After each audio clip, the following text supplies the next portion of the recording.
વિરામ બાદ આપનું સ્વાગત છે। આપણી સાથે ડોક્ટર સંજય સાલી જોડાયેલા છે, એમની સાથે વાત કરીએ।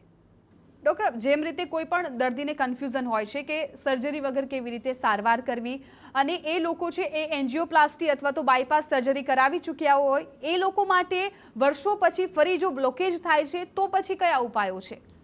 ચોક્કસ એક વસ્તુ અહીંયા ક્લિયર કરવાનો પ્રયત્ન કરીશ। આપણે એટલું સમજીએ છીએ કે જ્યારે મને બ્લોકેજ ઊભો થાય છે કે હૃદયરોગ થાય છે અથવા તો હૃદયરોગથી બચવાનું છે તો એના માટે મારે એન્જિયોપ્લાસ્ટી અથવા તો બાયપાસ સર્જરી કરવી પડે।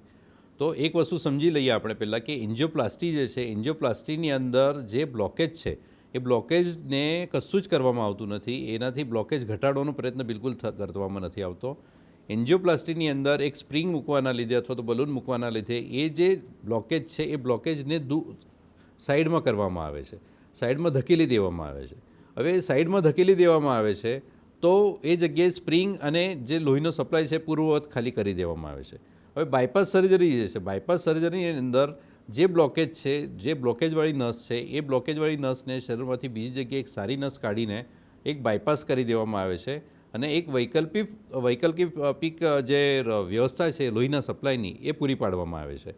તો આની અંદર ક્યાંય બ્લોકેજ ઓછા કરવા માટેના પ્રયત્નો કોઈ કરવામાં નથી આવતા। તો એવા કિસ્સાની અંદર જે પેશન્ટોએ ખરેખર બાયપાસ સર્જરી અથવા એન્જિયોપ્લાસ્ટી કરી હોય તો એમણે સમજો આ કારણો ઉપર ધ્યાન ના આપ્યું હોય તો કારણો ઉપર ધ્યાન નહીં આપવાના લીધે આગળ જતાં આપણે જોયા છે એવી રીતના 2 વર્ષ કે 1 વર્ષ કે 3 વર્ષ દરમિયાન એ બ્લોકેજ પાછા ડેવલપ થતા હોય છે અથવા તો બીજી નળીઓની અંદર ડેવલપ થાય છે અથવા જે સ્ટેન્ટ મૂકેલા હોય છે એ પાછા બ્લોક થઈ જતા હોય છે અને જેના લીધે સરવાળે પાછા હૃદયરોગનો હુમલો થવાનો ચાન્સ વધી જતો હોય છે। તો એવા પેશન્ટોએ તો ખરેખર માધવબાગની જે સંપૂર્ણ હૃદય શુદ્ધિકરણ ચિકિત્સા છે, જેની અંદર કસરત ઉપર ધ્યાન આપવામાં આવે છે, એક આહારની પરિયોજના ઉપર ધ્યાન આપવામાં આવે છે, લોહીની નળીઓની જે દિવાલ છે એ દિવાલને સોફ્ટ બનાવવાનો પ્રયત્ન આપણે કરીએ છીએ।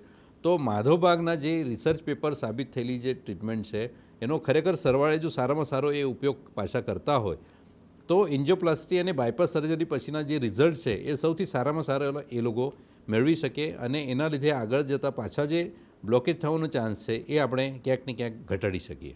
બિલકુલ।